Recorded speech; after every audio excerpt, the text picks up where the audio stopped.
Evening, everybody, and welcome to the Monday, January 24th live stream for studentloanjustice.org. My name is Alan Collins, founder of Student Loan Justice. We are the oldest, largest, and in many ways only true grassroots group fighting only and absolutely for student loan justice. So we've been around since 2005, been featured on 60 Minutes in the Wall Street Journal and many other things, done many things. Suffice it to say, we've learned the hard way what's going on with this student loan injustice that we now find ourselves faced with. So if you have any questions or comments, throw them out. I am hopefully able to see them on either Twitter or Facebook.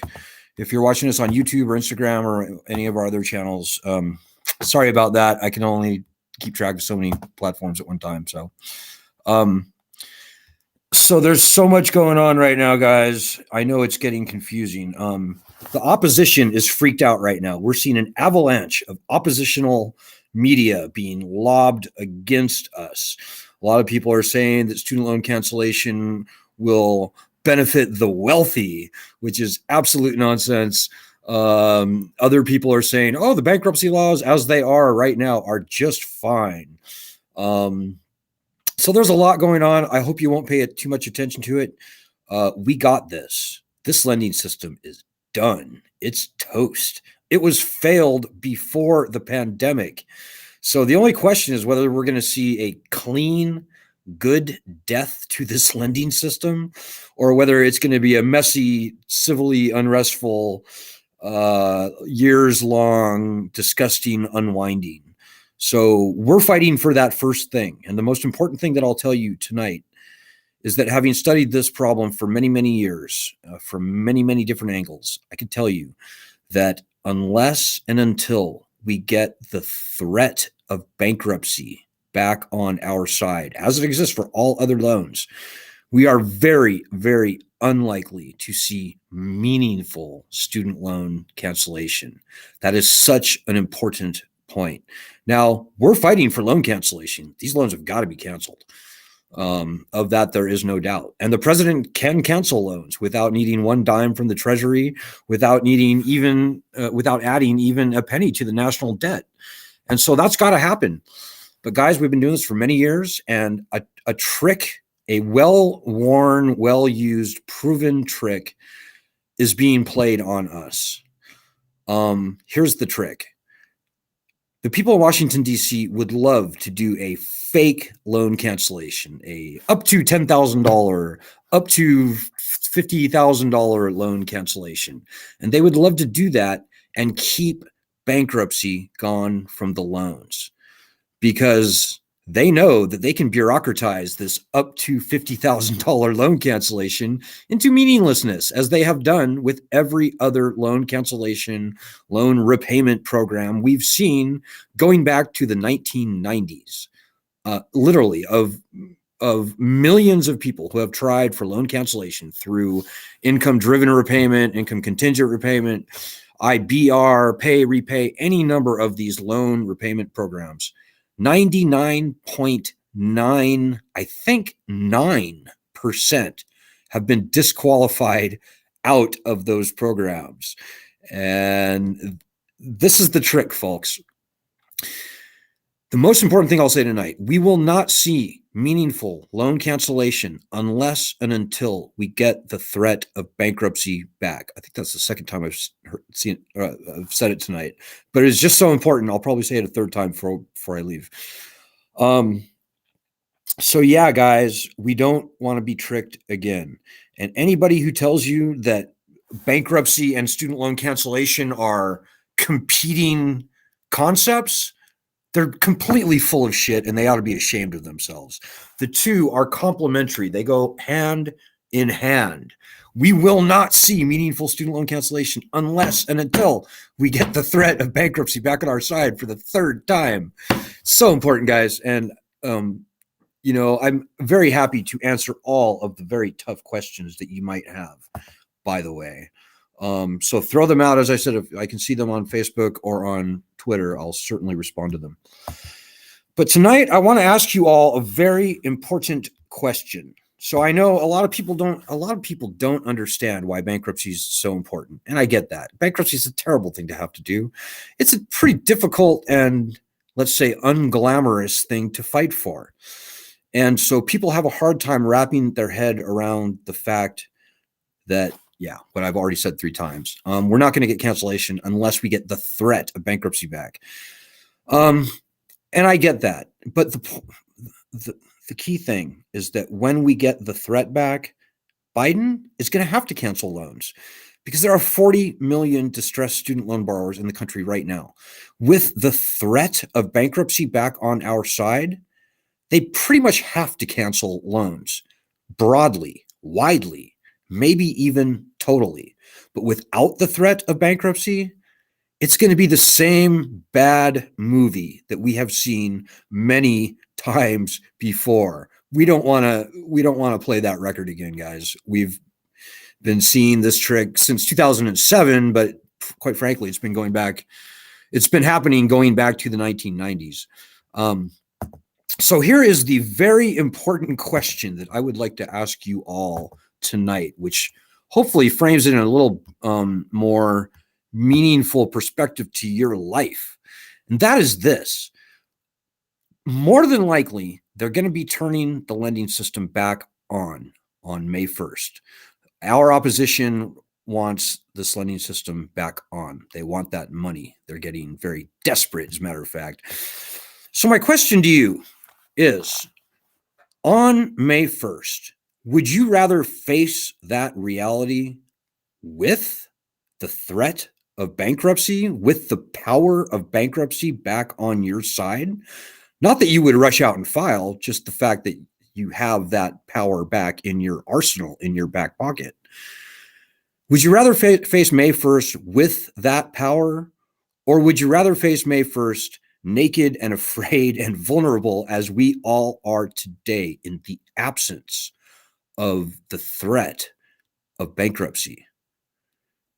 May 1st is coming, guys. And, most student loan borrowers were not making payments before the pandemic. Far fewer than half, probably less than a quarter, are going to resume making payments come May 1st. They just can't. They can't, whatever. It's going to be, honestly, if they turn the lending system back on in May, I'd be stunned if come July, even 20% of the borrowers are paying.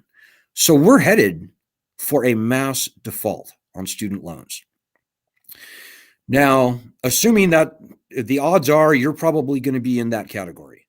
Now, again, the question is, do you want the collection industry slapping a lawsuit on you or coming after to garnish your wages or putting all these other heavy-handed collection powers upon you? Would you rather that happen with the threat of bankruptcy back on your side or without it? The founding fathers called for uniform bankruptcy laws. They called for bankruptcy in the Constitution, and they called for it ahead of the power to declare war, ahead of the power to raise an army, ahead of the power to coin currency and create a judiciary when they gave Congress its powers in Article 1, Section 8. Very good reason for that. And this unique student loan violation of their wisdom proves their wisdom in spades. It's going to be a slaughter out there. If bankruptcy protections are not there, then this tyrannical lending regime is going to have all the power it ever had over us. And these people have no souls, guys. They have no hearts. They have no problem destroying a family with all the worse than mafia-like collection powers that they have. The collection industry is drooling at the prospect of a mass default, and that's going to happen. So obviously, we continue to fight for loan cancellation. And as I said, I'm going to say it for the 4th time, we are not going to see meaningful student loan cancellation unless and until we get the threat of bankruptcy back on our side. So ask yourself the question, how do you want May 1st to roll around? With you vulnerable and exposed, Or would you rather have at least the little tiny toothpick of power that bankruptcy affords us back on our side? So I think in that context, I think the answer is quite clear. In all cases, no matter what the future holds, and I don't have a crystal ball, I have a pretty good idea, but I certainly don't have a crystal ball. No matter what happens, I can guarantee you that you definitely want to have the power of bankruptcy back on your side. So think about that. It's very important. Now, right now, we have a bill in the Senate, S-2598. It's a not a great bill, but it's a very good bill. It's a strong bill. And what this bill will do is return, standard bankruptcy protections to federal student loans with a 10-year waiting period attached, which I'm not a super big fan of any kind of a waiting period. I think it's stupid. I think student loans should be treated the same as all other loans in bankruptcy. There's no good reason that they should be treated at all differently.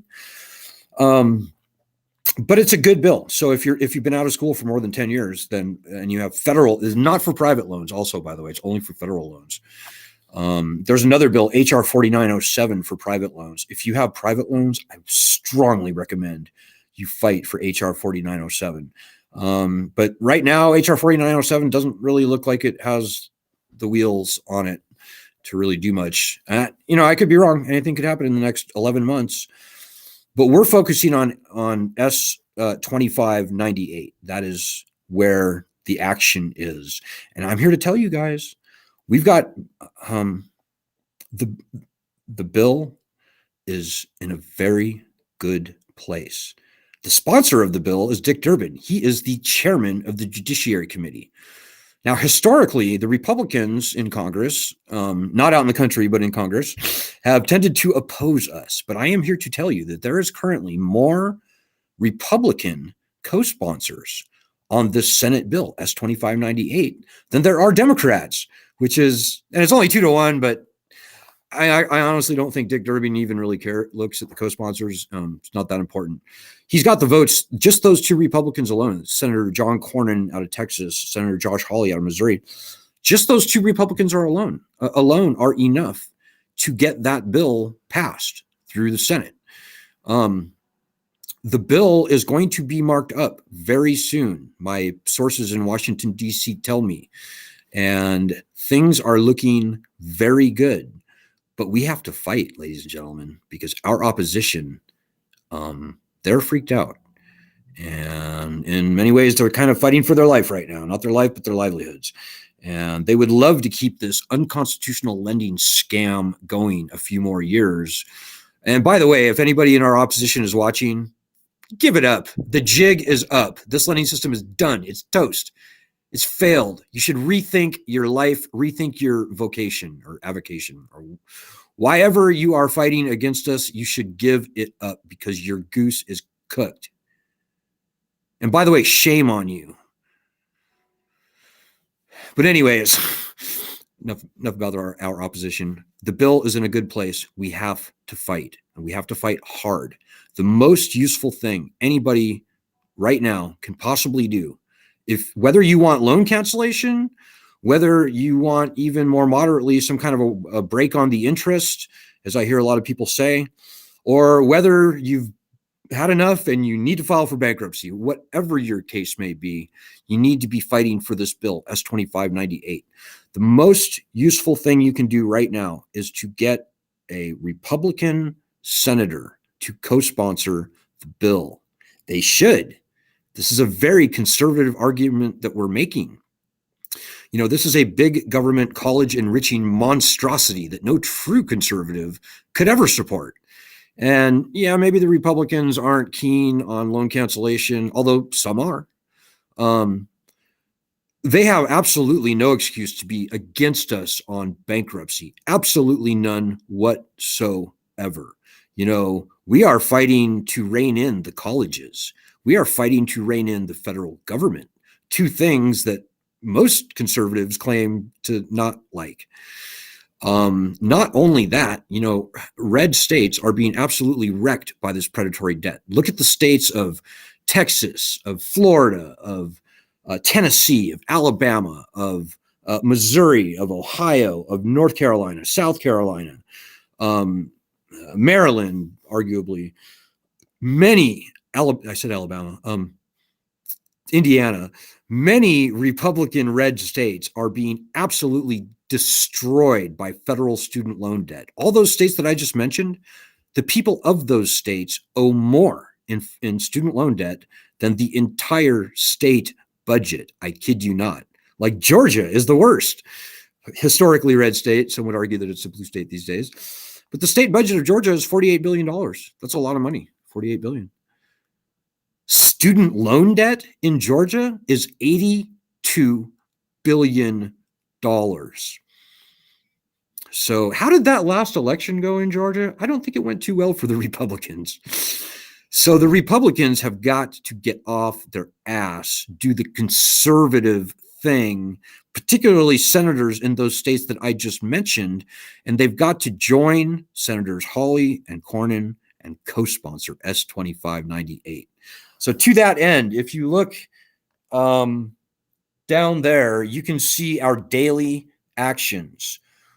Go there, studentloanjustice.org, daily actions. Do the past, I think, week or so worth of our daily actions. It's easy. It's so simple. It's mostly like Twitter stuff. Do those daily actions. This is like retweeting stuff to senators, all the senators of the states that I just mentioned. Very important. We're calling them out, not just on Twitter, but we're calling them out in front of their local media. And we are splashing that statistic that I just showed for each state about how student loan debt exceeds the state budget to all of them. And I'm telling you guys, it's effective. It is effective. Most effective when 1 million people retweet our tweets. Now, I say 1 million, and I'm actually not kidding, guys. We've got over 1 million people on our petition now. We've got hundreds of thousands of people across our other platforms, Facebook, Instagram, email, etc. So that's actually doable. But it starts with you.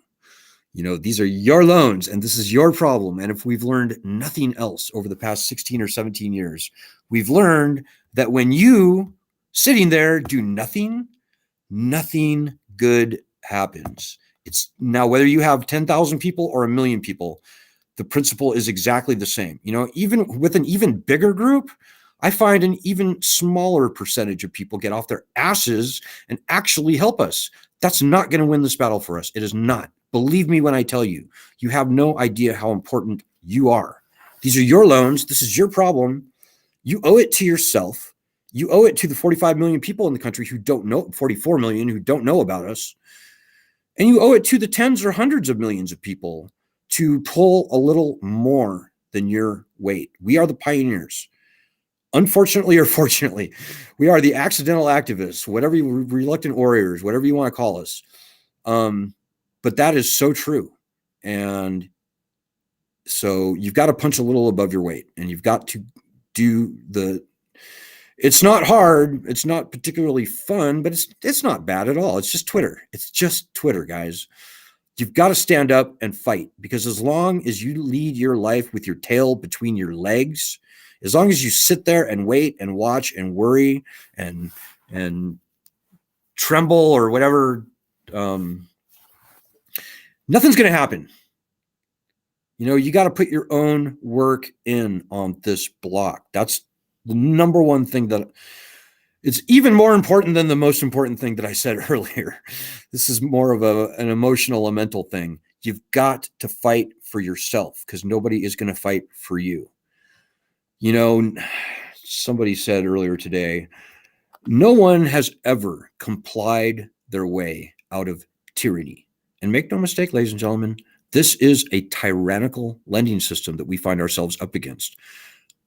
It's easily killed. It's easily dispatched. And to the good of the country and in honor of the spirit of the founders. But it's not going to happen on its own, ladies and gentlemen. It is not. It's the people in Washington, D.C. are not going to solve this problem for us.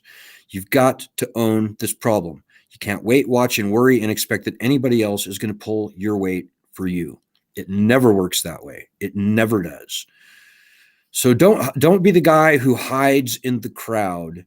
Be the guy who pulls his or her weight. Will you please do that? The quicker everybody starts helping, the quicker we'll be done. If all million plus people in our group actually did stuff every day, like even 5 minutes worth per day, this problem would be solved within a month. So yeah, there's 2 action items right now, guys. I'm just going to repeat. Go to our daily action, do the past week's worth of our daily actions. Also, second thing, go to our website, studentloanjustice.org, and click on the thing that says call your senators, and call both of your senators and ask them, tell them, try and get through to a human, but whatever, if you have to leave a message, whatever the case may be, tell them in the strongest words you can possibly muster to co-sponsor S-2598. Whether they're a Democrat or Republican, it doesn't matter. It's actually, Republicans are even more important right now, quite frankly. If you haven't noticed, we're the kind of group, we don't preach to the choir, right? We don't do that. We go into the lion's den. That's where this battle is won. And actually, it feels really good to talk to Lindsey Graham in South Carolina, or a Rob Portman in Ohio, or you name the Martha Blackburn in Tennessee, Marco Rubio in Florida, maybe the worst guy, Ted Cruz in Texas. It feels really good to say, Senator, how could you let your state be conquered and enslaved by this federal college enriching debt? How could you? How dare you? You know, that's the kind of thing that will get these people off their asses. You do it in front of the state media, like news organizations in their state, like do it to Ted Cruz and bring in the Dallas Morning News and the Texas Tribune and the Houston Chronicle and many other television news stations, etc. That really puts them on the spot. And that's exactly what we need to do. So, yeah. So 2 things I'm going to say one more time. Daily actions, which you can see right there. Second thing, second thing, call your senators tomorrow and call them at least once a week until we get this problem solved. That is the kind of persistence and diligence that we need from you. As corny as it may sound, your country actually needs you right now. There is no more noble, patriotic, worthwhile endeavor, challenge that you can be engaged in right now, other than help us fight this battle. Because remember, it's not just you and me. It's not just 45 million people in the country. It's tens or hundreds of millions of people who are going to follow in our footsteps. And they don't deserve to be conquered and enslaved. And make no mistake, ladies and gentlemen, student loans are only the camel's nose under the tent. If we allow this injustice to stand, then who knows what's going to be next. I've heard murmurs in Capitol Hill that they would love to take bankruptcy away from medical debt.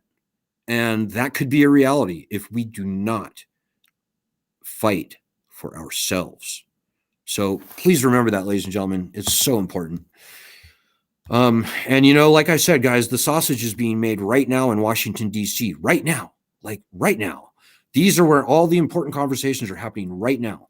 So the bigger a splash that we make over the next 2, 3, 4 weeks, that could well tell the tale of whether we actually get our bankruptcy rights returned, if we actually get meaningful, significant, possibly total loan cancellation, or whether we get another trick played on us, another fake loan cancellation that will come to almost nothing for almost everyone and will come to actually nothing for many.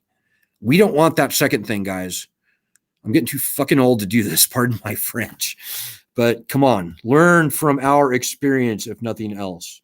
And that includes the people calling themselves student loan advocates out there, by the way. Everybody fighting for student loan justice, whatever they want to call themselves, they should be fighting with us for bankruptcy. They should be fighting with us for S2598, because it truly is the difference between getting nonsense, which we've seen happen many times over the past 20 years, or whether we actually get justice and a real solution, and we get these loans handled, maybe gone, but for sure handled, so that we can move on with our lives. So I don't think it's too much to ask that you do our daily actions on a daily basis. There's a lot writing on it, guys. So with that, I'm going to wish you all a good night. Good luck in your actions that you are going to take now, right? I'll be back on Wednesday. Ed will be back tomorrow. Godspeed. Get it done. And God bless everybody.